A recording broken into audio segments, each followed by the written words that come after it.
come to John Wesley this morning on this 5th month in 2009.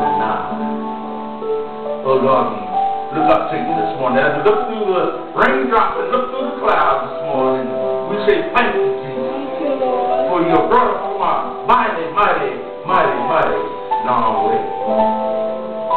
Oh God, you brought us through the thick and the thin, you brought us through the darkest light into the marvelous light.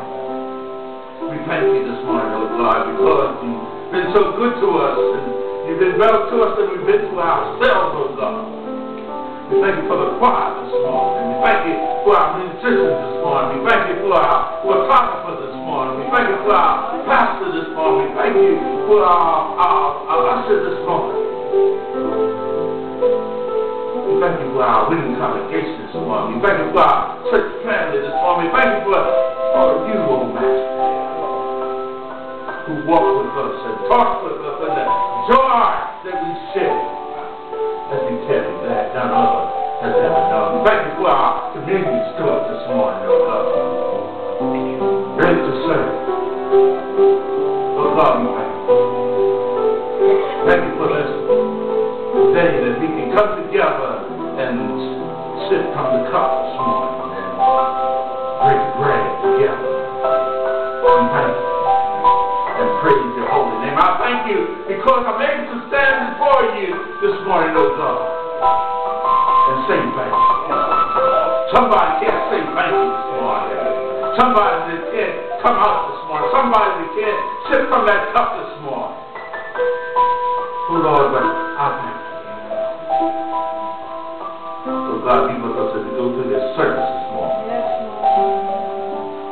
Come in the room, oh God. We can feel you moving from heart to heart and from breast to breast, oh God. Somebody needs you, Lord. Come by here. Somebody needs you. Oh God, we thank you. Bless our sick this morning. Bless our bereaved families this morning, oh God. Bless our schools this morning, oh God. Bless our hospitals. Bless our institutions, oh God. Bless our absent members for whatever reason this morning, oh God. Oh God, be with us as we go through this day. Then when we come to the end of our journey, we can do no more down here. Take us to where those shall declare the wicked shall cease from troubling us, and our weary souls shall be at rest. Oh God, we just thank you and praise your holy name. Now we can call on your holy and precious name, our Father.